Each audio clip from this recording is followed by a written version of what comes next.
Hello बच्चों, तो आज हम स्टार्ट करने वाले हैं एटम्स चैप्टर का क्वेश्चन बनाना। एटम्स चैप्टर में ऐसे ही एक्सरसाइज में क्वेश्चन कम है, तो हम कुछ क्वेश्चन एग्जांपल के बनाएंगे, बाकी हम फिर उसके बाद एक्सरसाइज के क्वेश्चन बनाएंगे।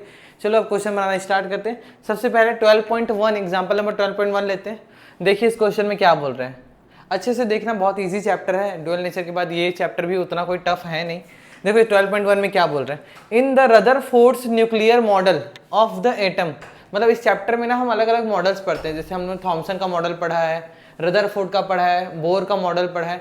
तो देखो इसमें क्या बोल रहे हैं कि रदरफोर्ड के मॉडल की बात कर रहे हैं। In the Rutherford nuclear model of atom the nucleus radius about 10 to the power -15 metre is analogous to the sun about which the electron move in the orbit. एक बार मैं क्वेश्चन पूरा पढ़ रहा हूँ फिर समझाता हूँ क्या बोल रहे हैं। और सन का ये बोल दिया, like the earth orbits around the sun, if the dimensions of the solar system had the same proportion as those of atom, would the earth be closer or the further away from the sun? Then actually it is the radius of the earth orbit is 1.5 10 to the power 11 meter, the radius of sun is taken as 7 into 10 to the power 8 metre. देखो इस question में क्या बोल रहे हैं, Rutherford का एक model है। रदरफोर्ड के मॉडल के हिसाब से देखो क्वेश्चन 12.1 एग्जाम्पल ले रहा हूँ ना, एग्जाम्पल क्या बोल रहे हैं, रदरफोर्ड के मॉडल की बात कर रहे हैं। और इसमें बोला गया है कि रेडियस ऑफ न्यूक्लियस कितना बोला है यहाँ पर, 10 to the power -15 मीटर। और ये हमको पता भी होता है, रेडियस ऑफ न्यूक्लियस को हम 10 to the power -15 मीटर लेते हैं, या इसी को फर्मी मीटर भी बोल देते हैं। यहाँ तो समझ आया क्या, ठीक है। और यहाँ पर जो ऑर्बिट का रेडियस है, वो 10 to the power -10 मीटर है, और इसको हम 1 एंगस्ट्रॉम भी बोल देते हैं। ये रदरफोर्ड के हिसाब से है। अब क्वेश्चन क्या बोल रहे हैं, अगर इस मॉडल को हम अर्थ और सन पे लगाएं, जैसे देखो इस क्वेश्चन में कैसा है, जैसे पहले क्या था, ये न्यूक्लियस है और इसके अराउंड कौन चक्कर लगा रहा है, इलेक्ट्रॉन। क्वेश्चन बोल रहा है कि सेम, थोड़ा अच्छे से बनाते रहेगा। क्वेश्चन बोल रहे हैं कि न्यूक्लियस है जिसमें है प्रोटॉन और न्यूट्रॉन, और इसके अराउंड चक्कर कौन लगा रहा है, इलेक्ट्रॉन। ऐसे क्वेश्चन बोल रहा है कि ऐसे ही तुम समझो कि यहाँ पर सन है और इसका चक्कर लगाता है कौन, अर्थ। अगर ये सेम सन और अर्थ का पेयर सेम इसके जैसा ही काम करता, न्यूक्लियस और इलेक्ट्रॉन जैसा, तो ये अर्थ इसके पास होता या दूर होता या जहां पर है वहीं पर रहता। ऐसा क्वेश्चन के पूछने का तरीका है, ठीक है। ऐसे हम लोग समझ भी सकते हैं, देखो सेम तो हो रहा है, सन बीच में है, न्यूक्लियस बीच में है, अर्थ इसका चक्कर लगा रहे, इलेक्ट्रॉन भी इसका चक्कर लगा रहे, सर्कुलर ऑर्बिट में लगा रहे, ये भी सर्कुलर ऑर्बिट में चक्कर लगा रहे। अब एक बार चेक करते हैं ना, इसका हमको इन्फॉर्मेशन दिया हुआ है, इसका रेडियस दिया हुआ है, और यहाँ से यहाँ तक का ऑर्बिट का रेडियस दिया हुआ है, ये हमको दिया हुआ है। सन का भी हमको रेडियस दिया हुआ है, सन का रेडियस कितना दिया हुआ है, 7 into 10 to the power 8 दिया हुआ है मीटर। और ऑर्बिट का रेडियस कितना है, तो ऑर्बिट का रेडियस है 1.5 into 10 to the power 11 metre. देखो सन इतना बड़ा है, 10 to the power 8 मीटर इतना इसका रेडियस है, उससे भी दूर, रेडियस से भी ज़्यादा दूर हमारा अर्थ उसका क्या कर रहे हैं, रिवॉल्व कर रहे हैं। यहाँ तक क्लियर हुआ। अब एक बार चेक करते हैं, अगर इसका radius 10 to the power -15 metre है और इसका ऑर्बिट का radius 10 to the power -10 metre है, तो ये इससे कितना गुना दूर है। रेडियस के कंपेयर में, न्यूक्लियस के रेडियस के कंपेयर में ये जो चक्कर लगा रहा है इलेक्ट्रॉन, वो उससे कितना गुना दूर है, ये चेक करते हैं। तो हम लोग क्या करेंगे, कितने टाइम्स दूर है, तो हम लोग क्या लिख देते हैं, यहाँ पर लिख देते हैं ऑर्बिट का radius divided by radius of nucleus. तो यहाँ पर ऑर्बिट का रेडियस क्या है, 10 to the power -10, और यह है 10 to the power -15। माइनस में जो बड़ा दिखता है वो छोटा होता है, तो -10 बड़ा है, सिंपल सी बात है। इसको सॉल्व करेंगे तो क्या हो जाएगा, -10 + 15। तो यहाँ पर इसको सॉल्व करने से क्या आ गया, 10 to the power 5 टाइम्स। मतलब जितना इसका रेडियस है न्यूक्लियस का, उससे 10 to the power 5 टाइम्स ज़्यादा ये चक्कर लगा रहा है, इतने दूर ये चक्कर लगा रहा है। अब ये देखते हैं इसके रेडियस के कंपेयर में ये कितने दूर चक्कर लगा रहा है। तो यहाँ पर फिर से अगेन वही radius of orbit upon radius of sun. तो इसका रेडियस ऑफ ऑर्बिट कितना है, 1.5 into 10 to the power 11 metre, upon नीचे कितना है, 7 into 10 to the power 8। Solve करना, देखो एनसीईआरटी का मतलब सिर्फ ये नहीं कि तुमको सिर्फ कॉन्सेप्ट सिखाना है, इसमें ये भी कि तुमको कैलकुलेशन भी थोड़ा आना चाहिए। देखो कैलकुलेशन क्या है, ऊपर 11 है नीचे 8 है, ऊपर 11 नीचे 8, तो माइनस करेंगे तो कितना आ जाएगा मेरे भाई, 3 आ जाएगा, और 1.5 और 7 को डिवाइड करना है, तो 1.5 डिवाइडेड बाय 7। अब तुमको पता है कि सर अगर डिनोमिनेटर बड़ा है न्यूमरेटर छोटा है तो डिवाइड नहीं हो सकता है, तो 1.5 को मैं 15 बना देता हूँ, तो ये 15 बनाया तो ये 10 टू द पावर 2 हो गया, ये 7, तो ये लगभग 2.1 इंटू 10 टू द पावर 2 आया। मतलब हमारा जो इलेक्ट्रॉन है वो 10 टू द पावर 5 टाइम्स में चक्कर लगा रहा है, बहुत दूर है न्यूक्लियस के कंपेयर में, लेकिन ये 10 टू द पावर 2 टाइम्स में चक्कर लगा रहा है। इतना समझ आया? देखो यहाँ पर ये 10 टू द पावर 2 टाइम्स में है, और ये हमारा कितना है 10 टू द पावर 5 टाइम्स में। यहां से क्या कंक्लूजन निकाल सकते हैं? अगर अर्थ और सन का पेयर भी रदरफोर्ड मॉडल को फॉलो करे तो अर्थ को दूर जाना पड़ेगा, क्योंकि 10 टू द पावर 2 टाइम्स में है, ये 10 टू द पावर 5 टाइम्स में, तो इसको दूर जाना पड़ेगा। या इससे एक और कंक्लूजन क्या निकाल सकते हैं? इसका मतलब ये समझ आ रहा है सर इसके भी हॉलो स्पेस है लेकिन उतना नहीं है, 10 टू द पावर 2 डिस्टेंस तक ही हॉलो है, लेकिन इसमें हॉलो स्पेस ज़्यादा है, मतलब न्यूक्लियस बीच में है और इलेक्ट्रॉन जहाँ घूम रहा है उसके बीच एम्प्टी स्पेस बहुत ज़्यादा है, वहाँ पर खोखला जगह मतलब खाली जगह बहुत ज़्यादा है। यहाँ तक समझ आया? इस क्वेश्चन में खास उतना कुछ सीखने वाला चीज़ नहीं है, बस तुमको ये है कि ग्रेविटेशन चैप्टर में जब हम लोग पढ़ते हैं ये अर्थ सन का पेयर, और यहाँ पर हम लोग जो पढ़ते हैं इन दोनों को थोड़ा सा रिलेट करवाया गया है कि यहाँ पर तुम सन को ऐसा एनालॉगस मान लो न्यूक्लियस के जैसा, यहाँ पर इलेक्ट्रॉन घूम रहे हैं, यहाँ पर अर्थ घूम रहे हैं। यहाँ तक क्लियर हुआ क्या? इसके बाद नेक्स्ट क्वेश्चन में आते हैं। इसके बाद आते हैं 12.2 में क्या सिखाना चाहते देखते हैं। ठीक है, अब देखो इसके बाद 12.2 में क्या बोल रहे हैं, इन अ जिगर मार्सडन एक्सपेरिमेंट। अब आप लोगों ने चैप्टर पढ़ा होगा तो जिगर मार्सडन का नाम सुना होगा। जिगर मार्सडन कौन है? तो ये रदरफोर्ड के स्टूडेंट हैं। एक्चुअल में गोल्ड फॉइल का एक्सपेरिमेंट किसने किया था? जिगर मार्सडन ने किया था। फिर उसका रिजल्ट, उसका ऑब्जर्वेशन वगैरह जो दिया गया वो रदरफोर्ड ने दिया है। तो कई बार रदरफोर्ड को भी गोल्ड एक्सपेरिमेंट के नाम से दिया जाता है और गोल्ड फॉइल एक्सपेरिमेंट, और जिगर मार्सडन को भी गोल्ड फॉइल एक्सपेरिमेंट के नाम से दिया जाता है। तो गोल्ड फॉइल एक्सपेरिमेंट की बात कर रहे हैं। इन अ जिगर Marsden experiment What is the distance of closest approach? बोल रहा है कि डिस्टेंस ऑफ क्लोजेस्ट अप्रोच क्या होगा। जिगर मार्सडन अप्रोच में एक्सपेरिमेंट में क्लोजेस्ट अप्रोच का डिस्टेंस बताना है न्यूक्लियस से। अगर 7.7 mega electron volt alpha particle before it comes momentarily rest and reverse its direction. देखो क्वेश्चन क्या बोल रहा है, एक बार समझाता हूँ डायग्राम बना के। 12.2 क्वेश्चन नंबर है, बोल रहा है What is the closest approach to the nucleus of 7.7 mega electron volt alpha particle before it comes momently to rest and reverse its direction? क्या बोल रहे हैं? देखो गोल्ड फॉइल एक्सपेरिमेंट में क्या होता है, यहाँ से हम लोगों ने अल्फा पार्टिकल को मारा इधर की तरफ, यहाँ पर हमारा गोल्ड फॉइल होता है जिसके बीच में न्यूक्लियस होता है। ठीक है, ये हमारा होता है। जब यहाँ से ये निकलता है काइनेटिक एनर्जी के साथ, देखो दो एनर्जी होता है हमेशा हर चीज़ के पास, kinetic energy plus potential energy. यहाँ पर पोटेंशियल एनर्जी 0 होता है क्योंकि डिस्टेंस बहुत ज़्यादा है। जैसे ही ये इसके पास पहुंचता है तो ये पास पहुंचने के बाद रुक जाता है, क्योंकि ये भी पॉजिटिव है, अल्फा पार्टिकल भी पॉजिटिव है और ये जो न्यूक्लियस है ये भी पॉजिटिव है, तो पॉजिटिव आपस में कोलाइड नहीं होते, तो ये दूर से ही ऐसा यहाँ पर आके रुक जाता है। यहाँ पर रुकने के बाद ये क्या होता है, अपना रिटर्न बैक हो जाता है। तो यहाँ पर ये सबसे क्लोज कितने डिस्टेंस तक पहुँचता है, ऐसा समझ, ऐसा मारा आपने तो ये सबसे क्लोज कितने डिस्टेंस तक पहुँचा। तो जब यहाँ पर ये आके रिटर्न होता है, तो आप लोगों को पता है जब भी कोई चीज़ रिटर्न होता है, मतलब जब वहाँ पर वेलोसिटी 0 होता है, तो यहाँ पर जब ये रिटर्न हो रहा था यहाँ पर वेलोसिटी क्या हुआ होगा 0, मतलब यहाँ पर काइनेटिक एनर्जी क्या हुआ होगा 0। तो पूरा काइनेटिक एनर्जी जो यहाँ पर हम लोगों ने वेलोसिटी v से फेंका था, जो वेलोसिटी v से फेंका था वो पूरा काइनेटिक एनर्जी किस में बदल गया होगा, यहाँ पर पोटेंशियल एनर्जी में। तो यहाँ तक समझ आया क्या? तो दो एनर्जी होता है, kinetic energy plus potential energy. जब हम लोगों ने फेंका तो सिर्फ काइनेटिक एनर्जी था, कोई पोटेंशियल एनर्जी नहीं था। यहाँ पर जब ये पहुंचा तो इसके पास काइनेटिक एनर्जी नहीं था, क्योंकि यहाँ पे रुक गया ना, तो कोई रुके हुए चीज में काइनेटिक एनर्जी कभी हो ही नहीं सकता। तो यहाँ पर क्या था, पोटेंशियल एनर्जी, ये आर है। यहाँ तक क्लियर हो? अब काइनेटिक और पोटेंशियल एनर्जी क्या है देखते हैं। अब तुमको यहाँ पर समझना पड़ेगा, यहाँ पर एनर्जी कंजर्व होता है, तो एनर्जी कंजर्वेशन से हम लोग क्या बोल सकते हैं, क्या बोल सकते हैं कि पूरा काइनेटिक एनर्जी किस में कन्वर्ट हुआ है, पूरे पोटेंशियल एनर्जी में। काइनेटिक एनर्जी क्या होता है, हाफ mv²। और पोटेंशियल एनर्जी क्या होता है, दो चार्ज के बीच पोटेंशियल एनर्जी क्या होता है, जैसे दो मास के बीच पोटेंशियल एनर्जी क्या होता है, Gm1 m2/r होता है। वैसे ही दो चार्ज पार्टिकल, अल्फा भी चार्ज पार्टिकल है और कहीं ना कहीं ये जो गोल्ड फॉइल है, गोल्ड फॉइल ये भी अपने आप में चार्ज पार्टिकल है। तो इसका इन दोनों के बीच यहाँ पर पोटेंशियल एनर्जी क्या होता है, k q1 q2 divided by r।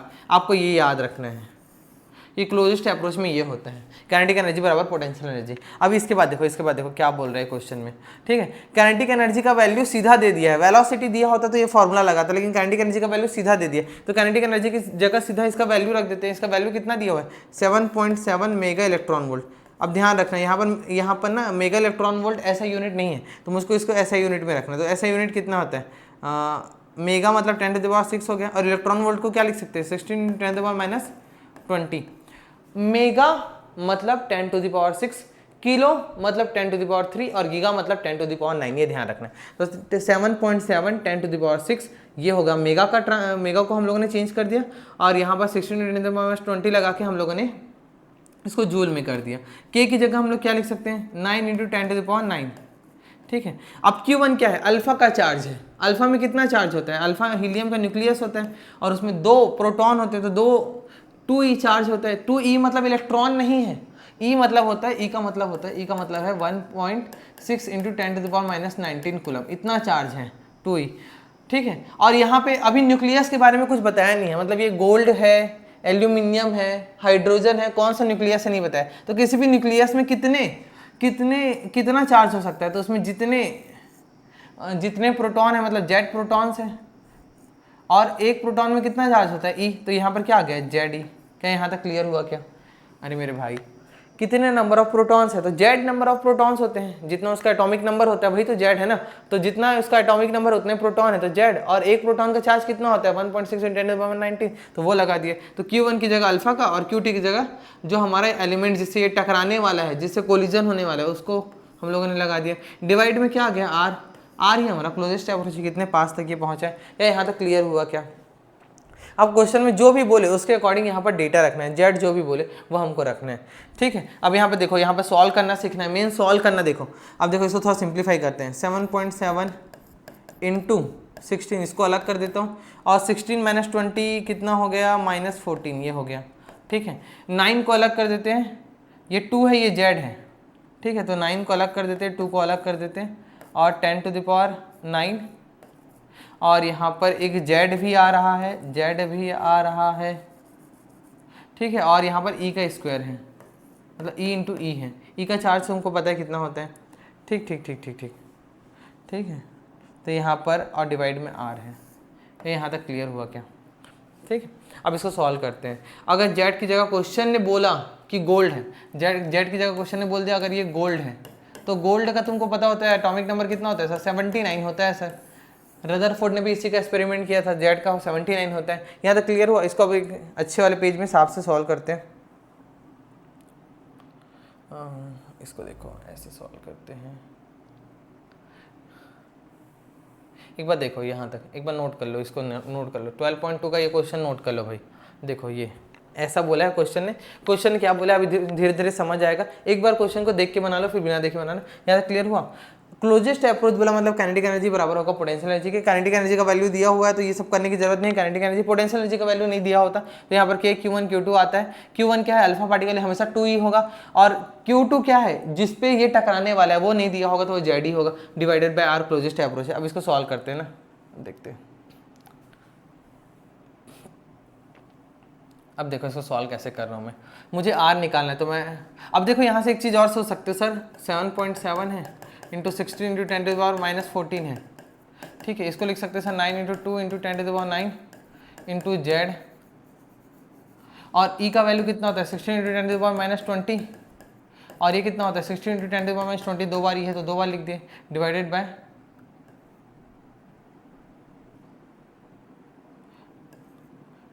Bye are. यहाँ तक समझ आया? अब देखो यहाँ से 16 से 16 कैंसिल हो गया, ठीक है।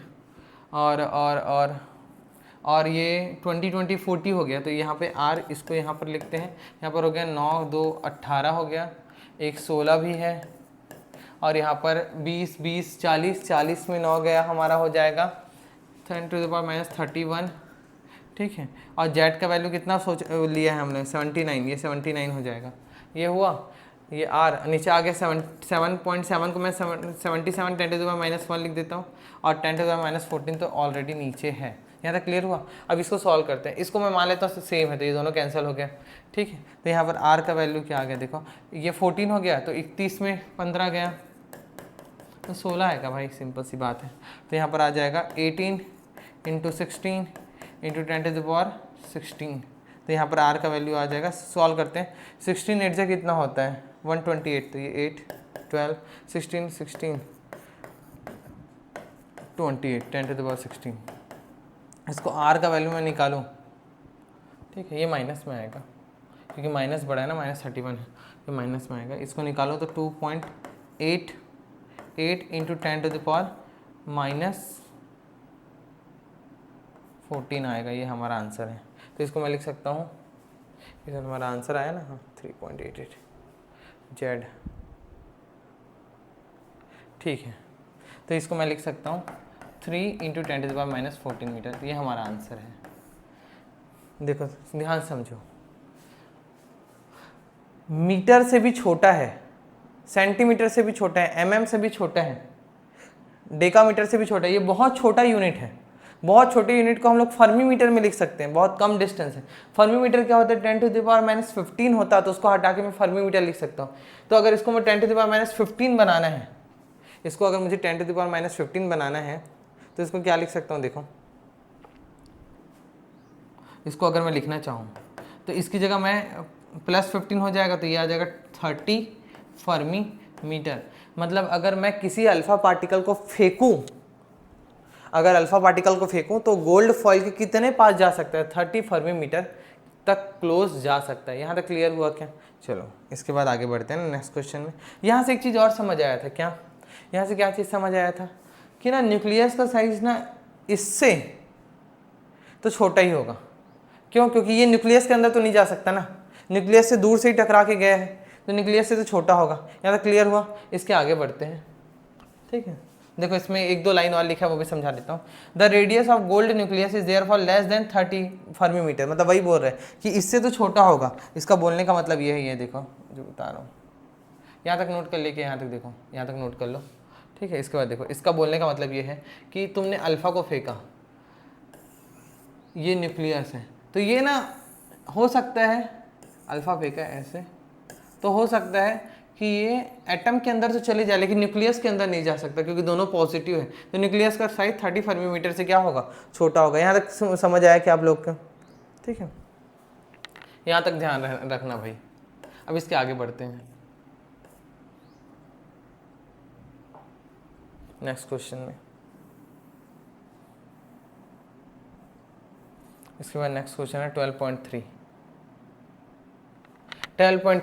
एग्जाम्पल 12.3। इस एग्जाम्पल में क्या बोल रहे हैं, एग्जाम्पल में क्या बोल रहे हैं, it is found that experimentally that 13.6 electron volt energy is required to separate the hydrogen atom into the proton and electron. Compute the orbital radius and velocity of the electron in hydrogen atom. सबसे आसान question है। क्या बोल रहा है, hydrogen atom है, उसका nucleus है, न्यूक्लियस में प्रोटॉन है, यहाँ इलेक्ट्रॉन है, इन दोनों को अलग करना है, आयोनाइज करना है, इलेक्ट्रॉन को यहाँ से निकाल के अलग कर देना है। तो कितना एनर्जी चाहिए बोल रहे हैं, तो एनर्जी चाहिए बोल रहा है 13.6। अगर इतना एनर्जी चाहिए बोल रहे हैं, ठीक है, तो बोल रहे हैं कि रेडियस निकालो। अगर इतना एनर्जी चाहिए तो तुमको पता है कि सर अगर इतना एनर्जी चाहिए आयोनाइजेशन के लिए, समझ रहे मैं क्या बोल रहा हूँ भाई। अगर तुम्हारा ये प्रोटॉन है, यहाँ से यहाँ पे भी हो सकता है इलेक्ट्रॉन, यहाँ पे भी हो सकता है, लेकिन तुमको अगर यहाँ से इलेक्ट्रॉन निकालना है फर्स्ट ऑर्बिट से तो 13.6 चाहिए। अगर तुमको सेकंड ऑर्बिट से निकालना है तो तुमको 3.4 चाहिए। थर्ड ऑर्बिट से निकालना है तो 1.51 चाहिए। ऐसे अलग अलग तुमको एनर्जी चाहिए। तो हमको तो ये याद होना चाहिए, अगर फर्स्ट ऑर्बिट से निकालना है तो 13.6 चाहिए, मतलब एनर्जी अगर इतना रिक्वायर्ड है तो यहाँ पर इसका मतलब ये कौन से ऑर्बिट में होगा, फर्स्ट ऑर्बिट में, हाँ कि ना। और हमको रेडियस का फॉर्मूला पता है, अगर इलेक्ट्रॉन है तो हमको रेडियस का फॉर्मूला पता है। रेडियस क्या होता है 0.529 n²/z, और एंगस्ट्रॉम में होता है ये, हाँ कि ना। तो यहाँ पर अगर मैं 0.529 रख दूँ, और मैंने अभी बताया कि 13.6 है मतलब फर्स्ट ऑर्बिट है, n 1 हो जाएगा, 1 के स्क्वायर, ये तो 1 ही होगा। तो इसका मतलब इसका रेडियस कितना आ गया 0.529 एंगस्ट्रॉम। यहाँ तक समझ आया कि नहीं आया? इसके बाद अगर मुझे वेलोसिटी पूछे, वेलोसिटी पूछ रहे हैं ना, स्पीड ही पूछ रहे हैं, वेलोसिटी पूछ रहे हैं, तो वेलोसिटी का फॉर्मूला भी आपको याद होना चाहिए इलेक्ट्रॉन के लिए। ये जो फॉर्मूला है वो कितना होता है 2.19 × 10⁻6 ये हो जाता है Z/n मीटर पर सेकेंड। देखो कंफ्यूज नहीं होना है, इसमें n ऊपर है z नीचे है, इसमें z ऊपर है n नीचे है, कंफ्यूज नहीं होना है। क्यों कंफ्यूज नहीं होना है? क्योंकि बहुत बार कंफ्यूजन होता है भाई। तो कैसे ध्यान रखना है कि तुमको ध्यान रखना है कि जैसे जैसे ये हायर ऑर्बिट में जाता है तो इसकी स्पीड कम होती है। तो स्पीड कम कब होगा? जब ये n के इन्वर्सली प्रोपोर्शनल होगा। तुमको पता है कि z भी 1 है, n भी 1 है। अगर z भी 1 है और n भी 1 है तो v का मतलब क्या हो गया? ये कितना आएगा? 2.1 × 10⁶ मीटर पर सेकेंड। ये क्वेश्चन था, ठीक है। अगर तुमको मान के चलो तुमको ये फॉर्मूला वगैरह पता नहीं है तो फिर तुम कैसे निकालते? इसका आंसर? तुमको बहुत सारी चीज़, अगर तुमको ये ऐसे क्वेश्चंस बनाने हैं तो तुमको कुछ कुछ पता होना चाहिए। जैसे क्वेश्चन में क्या बोला, देखो इस क्वेश्चन को फिर से देखो, तुम एक बार ये पहले वाला नोट कर लो, ये नोट कर लो। ये क्वेश्चन है, ये बोला था कि 13.6 रिक्वायर्ड है, 13.6 रिक्वायर्ड है तो मैंने बोल दिया कि n बराबर 1 में होगा कंफर्म।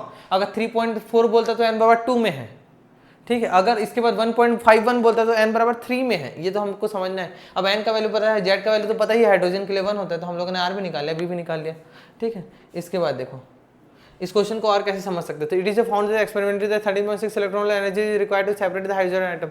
और इतना समझ आ रहा है कि सर एनर्जी 13.6 रिक्वायर्ड है, मतलब E का वैल्यू 13.6 है, इलेक्ट्रॉन वोल्ट है। यहाँ तो समझ आया। अगर तुमको एनर्जी पता चल गया 13.6 है तो तुमको ये पता होना चाहिए इस चैप्टर में कि जो टोटल एनर्जी होता है वो 2 गुना होता है पोटेंशियल एनर्जी का। ये तो पता होना चाहिए ना। पोटेंशियल एनर्जी जो होता है वो टोटल एनर्जी का डबल होता है। अब टोटल एनर्जी कितना दिया हुआ है? 13.6 और ये इलेक्ट्रॉन वोल्ट में तो 16 × 10⁻20 कर दूंगा। और पोटेंशियल एनर्जी का फॉर्मूला क्या होता है? K Q1 Q2/R, यही होता है। यहाँ से R निकाल सकते हैं, यहाँ से भी हम R निकाल सकते हैं। तो इस तरीके से भी इसको सॉल्व किया जा सकता था। तो ये हो जाएगा, इसको सॉल्व करेंगे तो 2 × 13.6 × 16 × 10⁻20। अब यहाँ पर K क्या है? 9 × 10⁹ है। अब कौन कौन से 2 चार्जेस हैं? एक जो इलेक्ट्रॉन घूम रहा है वो Q1 है और एक जो न्यूक्लियस में बैठा है वो Q2 है, और दोनों के पास एक एक यूनिट चार्ज है कि ना? एक एक चार्ज है, तो दोनों के पास E × E है अपॉन R है। यहाँ तक समझ आया? तुम ध्यान से देखोगे तो ये E का ही वैल्यू है, तो एक एक E को कैंसिल कर दो तो यहाँ पर आ जाएगा 13.6 को लिख सकता हूँ 136 × 10⁻⁻1। यहाँ पर लिख देते हैं 9 × 16, एक ही बचा है तो उसका 16 आ जाएगा, और 10⁻20 + 9 / R आ जाएगा। तो यहाँ से भी R का वैल्यू हम लोग चाहते तो निकाल सकते थे। तो R का वैल्यू क्या आ जाएगा? देखो 9 से कैंसिल करते हैं, 9 से ये कैंसिल हो जाएगा, क्या 9 × 9 4 आ जाएगा ना, 3 से हो जाएगा क्या? हाँ 3 से हो जाएगा, 3 से 3 बार में जाएगा, 3 से 4 बार में जाएगा, नहीं 3 से नहीं होगा, ये किससे कैंसिल होगा? 4 से हो जाएगा, ये 4 से कैंसिल होगा। इसको 9 को 9 रहने दो, ये हो जाएगा 136। देखो मैं अलग तरीके से भी इसको बनाना सिखा रहा हूँ, इस तरीके से भी तुम डील कर सकते हो। 4 से 4 टाइम्स में जाएगा, 4 से 3 टाइम्स में जाएगा, 4 से 4 टाइम्स में जाएगा। तो R का वैल्यू इधर आ गया, तो 9 × 4 × 10⁻9 गया तो -11 डिवाइडेड बाय 2 × 34 × 10⁻1, ऐसा भी लिख सकते हैं, ठीक है। तो इसको सॉल्व करते हैं। 2 से 2 बार में गया, 2 से 17 बार में गया, ऐसा लिख सकते हैं ना भाई। ये ऊपर चले गया तो R का वैल्यू क्या आ गया? देखो R का वैल्यू क्या आ गया? तो R का वैल्यू आ जाएगा हमारा 9/17 × 10⁻10, ठीक है। इसको सॉल्व करो तो इसको 90 लिख दो, इसको 90 लिख देते हैं ना, 90 लिखेंगे तो -11 हो जाएगा, और 17 तो 17 से कितनी बार में जाएगा? 17 5 से कितना होता है? 85, 5 रेस्ट बच जाएगा, तो 90 17 85 5 0 लगभग 3 टाइम्स में जाएगा, है ना। 51 कुछ होता है, तो ठीक है 3 टाइम्स में जाएगा। तो ये 10⁻11, इसको लिखना चाहे तो मैं ऐसा भी लिख सकता हूँ 0.53 × 10⁻10 एंगस्ट्रॉम, ठीक है। सेम आंसर आ गया वहाँ से और यहाँ से। तो अगर आपको अच्छे से बेसिक नॉलेज है इसमें कि इसमें जो टोटल एनर्जी होता है वो पोटेंशियल का डबल होता है, टोटल एनर्जी और काइनेटिक एनर्जी इक्वल होते हैं, तो आप इस क्वेश्चन को और दूसरे तरीके से भी बना सकते थे। एग्जाम्पल का मतलब है देख कर सीखना, एकदम देख के अच्छे से सीखो, सॉल्व कैसे करते हैं, मैं कैसे सिंप्लीफाई कर रहा हूँ या मैं कैसे पूरे क्वेश्चन को सॉल्व कर रहा हूँ, ये भी अच्छे से सीखना, क्योंकि सॉल्व करना भी इंपॉर्टेंट है। अगर आपको कॉन्सेप्ट पता है और कैलकुलेशन अच्छे से नहीं हो रहा है फिर आंसर नहीं आएगा सही से। ठीक है, इसके बाद नेक्स्ट क्वेश्चन करते हैं। इसके बाद 12.3 के बाद हम आ जाते हैं 12.4 में आते हैं। 12.3 के बाद आते हैं 12.4 में। क्या बोल रहे हैं? According to the classical electromagnetic theory. अब देखो कितना अच्छा है क्वेश्चन कि तुमको ना इसी बहाने अपना थ्योरी रिवाइज भी हो रहा है। देखो क्या बोल रहा है, according to the classical electromagnetic theory, मतलब ये जो क्लासिकल इलेक्ट्रोमैग्नेटिक थ्योरी है इसके बारे में थोड़ा पता भी होना चाहिए तब ये क्वेश्चन बनेगा। According to the classical electromagnetic theory, calculate the initial frequency of the light emitted by the electron revolving around the proton in hydrogen atom.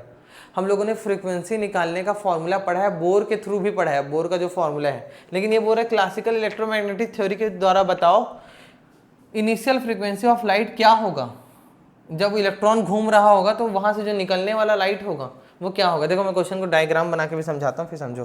12.4 में क्या है, 12.4 में क्या है, ये न्यूक्लियस है जहाँ पे प्रोटॉन और न्यूट्रॉन रहते हैं, यहाँ पे इलेक्ट्रॉन घूम रहे हैं। ठीक है, तो बोर के हिसाब से क्या होता है, जब तक इलेक्ट्रॉन फिक्स्ड ऑर्बिट में घूमता है, बोर के हिसाब से क्या है भाई कि इलेक्ट्रॉन जब तक फिक्स्ड ऑर्बिट में घूम रहा है वो किसी भी तरह का एनर्जी रिलीज नहीं करता है, और अगर वो एनर्जी गेन करेगा या रिलीज करेगा तो वो अपना ऑर्बिट चेंज करेगा। मतलब एनर्जी रिलीज या गेन तभी करेगा जब ऑर्बिट चेंज हो रहा होगा। वो जब सिर्फ अपने फिक्स्ड ऑर्बिट में घूम रहा है तो कोई भी फ्रीक्वेंसी का फोटोन रिलीज नहीं करेगा। इतना क्लियर हुआ। लेकिन क्लासिकल इलेक्ट्रोमैग्नेटिक थ्योरी क्या बोलते हैं, तो क्लासिकल इलेक्ट्रोमैग्नेटिक थ्योरी में 2 पॉइंट इंपॉर्टेंट है। पहला तो इसने बोला कि जो इलेक्ट्रॉन है वो फिक्स्ड ऑर्बिट में नहीं घूम रहा है, वो रैंडमली घूम रहे हैं ऐसा। ठीक है, पहला। सेकंड, क्लासिकल इलेक्ट्रोमैग्नेटिक थ्योरी के हिसाब से ये भी है कि अगर वो कहीं भी घूम रहा है तो अगर कोई भी चार्ज पार्टिकल एक्सेलरेटेड मोशन कर रहा है, चार्ज पार्टिकल हो और एक्सेलरेटेड मोशन हो, तो वो एनर्जी रिलीज करता है। ठीक है, रदरफोर्ड ने ये नहीं बताया था कि वो कहाँ घूम रहा है, रदरफोर्ड ने बोला था कि इलेक्ट्रॉन कहीं भी घूम सकता है। अब अगर इलेक्ट्रॉन कहीं भी घूम सकता है तो फिर क्लासिकल इलेक्ट्रोमैग्नेटिक थ्योरी के हिसाब से ये बोला गया कि अगर कहीं भी घूम सकता है भाई तो अगर वो चार्ज है, एक्सेलरेटेड है, तो उसका एनर्जी रिलीज होना चाहिए। तो ये तो चार्ज भी है, नेगेटिव चार्ज है और एक्सेलरेटेड है, क्योंकि कोई भी सर्कुलर मोशन हमेशा एक्सेलरेटेड होता है, तो यहाँ से एनर्जी रिलीज होगा। अगर यहाँ से एनर्जी रिलीज हो रहा है तो ये धीरे धीरे आके कहाँ गिर जाएगा, ये आके कहाँ गिर जाएगा, कहाँ गिरेगा बताइए, आके न्यूक्लियस में मिल जाएगा, क्योंकि इसकी एनर्जी कम होती जाएगी तो न्यूक्लियस के पास आते जाएगा, क्योंकि घूम रहा है तब तक दूर है, जैसे एनर्जी खत्म होगा तो अट्रैक्ट होकर नीचे गिर जाएगा। तो क्लासिकल इलेक्ट्रोमैग्नेटिक थ्योरी ने तो पहला ये कहा कि गिर जाएगा। ठीक है, पहला पॉइंट। सेकंड पॉइंट उसने क्या बोला कि ये जो एनर्जी रिलीज कर रहा है कंटिन्यूसली, ये जो एनर्जी रिलीज कर रहा है, ठीक है, इसकी फ्रीक्वेंसी किसके बराबर होगी, तो सर्कुलर